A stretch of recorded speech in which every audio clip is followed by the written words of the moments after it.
Hey, what's up everybody? Coach Kyle here, and I want to talk briefly about when a loss is a win.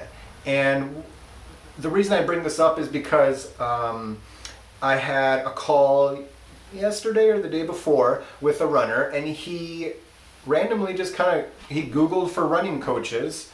So here's the process, and of course I'm going to connect it to running and you're going to learn something.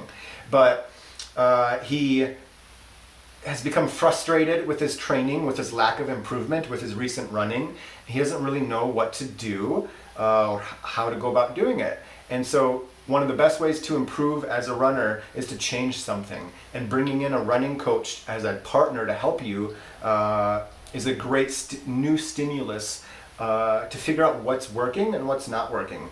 But I told him, and he was a fellow business consultant. So I'm basically a consultant for runners. He's a consultant for businesses. And I told him that even if he doesn't choose me as a coach, and he told me the process. I asked everybody, how did you find me and what triggered you to actually contact me? And he said he's become super frustrated with his running. So he randomly Googled for online running coaches, pulled up about a dozen websites, felt compelled after reading through mine to contact me.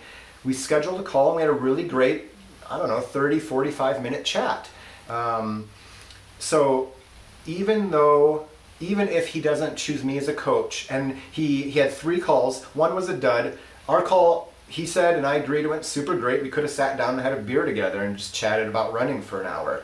And he had one more call, and I told him, even if he super really clicks with that 3rd coach that he talks to, I was really grateful that he felt compelled, felt it was worthy to spend an hour talking to me.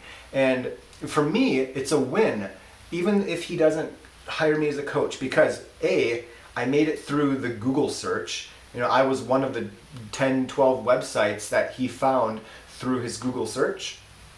He looked at my website, and I was one of only a few coaches he actually contacted, and we had a great call. So even if I have 3 wins and the one loss is he just really clicks with that 3rd coach, that's super. I've got 3 wins and 1 not win. I think that's good. I think I'm happy with that. So when it comes to running, and I recently talked, you might have seen me talk about my client in India who had a great training campaign. First time he's really, the previous time he's trained for this exact event, I think it was, he had just niggles along the way. It didn't go perfectly.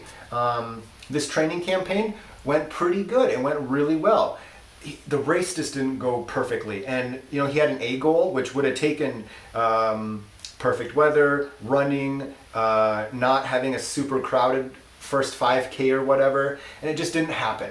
But he knew that he had a good training campaign. And when it comes to business, when it comes to your running, look, even if you have something, the end result isn't a win, you probably had a bunch of wins along the way. And with me, with my business, with my coaching, it's that this guy randomly Googled and found me, felt compelled to jump on a call with me, and we had a great conversation.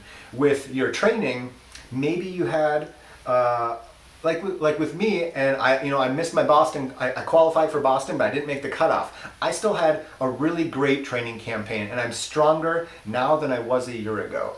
And when it comes to your training campaign, look back, first consider, were there things out of your control on race day? Second, look back on your training. What wins did you experience along the way? Did you find a good training schedule that works really well for you? Did you nail your nutrition?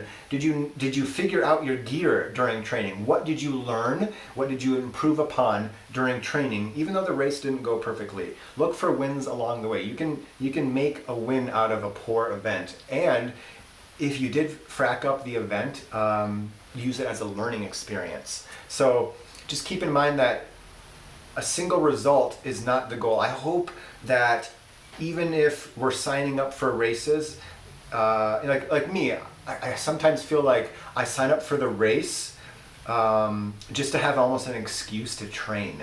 The race isn't like the main goal. I don't can't really say I enjoy racing, but I enjoy the training part. So yeah, sometimes I wish I would have made the Boston cutoff. Wish I would have gotten that PR, whatever. But the process is I think for most people the most important thing, and don't lose sight of a successful process just because the end goal wasn't what you wanted. There are still wins to be found. So don't don't stress out about a poor performance.